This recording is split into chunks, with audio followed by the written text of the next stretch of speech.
Bonjour, je m'appelle Thomas Peters, j'ai 34 ans, j'habite dans le quartier Saint-Antoine à Forêt et je travaille pour une association qui milite contre le racisme et pour le dialogue interreligieux, pour les droits fondamentaux des migrants. Dans mon temps libre, je suis très actif dans le secteur associatif de mon quartier, entre autres dans une école des devoirs.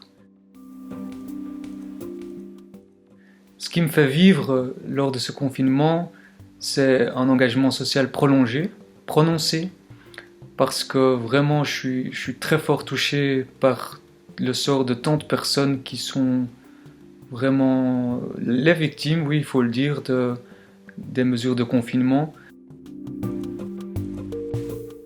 Je pense aux femmes battues, aux enfants maltraités, aux migrants et migrantes coincés aux portes de l'Europe ou bien aux migrants qui sont ici et qui peinent à demander asile en ces temps actuels et du coup se retrouvent carrément à la rue. Je pense aux personnes en situation de pauvreté, confinées dans du 25 mètres carrés. La liste, elle est vraiment longue.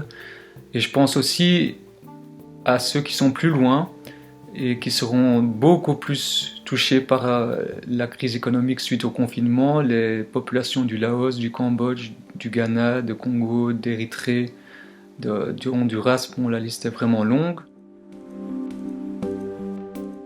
Ce que je demande, c'est un débat de fond et des actions surtout qui accompagnent ce débat pour qu'on mesure la proportionnalité des mesures justement.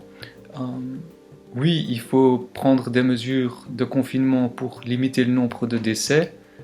Oui, il faut aussi réfléchir jusqu'à quand ces mesures sont justifiées face à toute la souffrance qu'elles créent et ce ne sont pas des petites souffrances.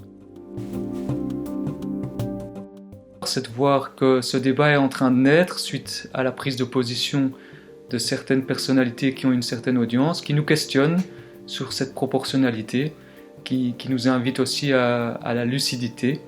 Et à côté de tout ça, il y a aussi toutes ces initiatives citoyennes qui, bien sûr, ne pourront pas malheureusement compenser même une partie de l'impact des mesures de confinement, mais elles sont bien là, ces initiatives, et ça me réjouit de voir de quoi on est capable.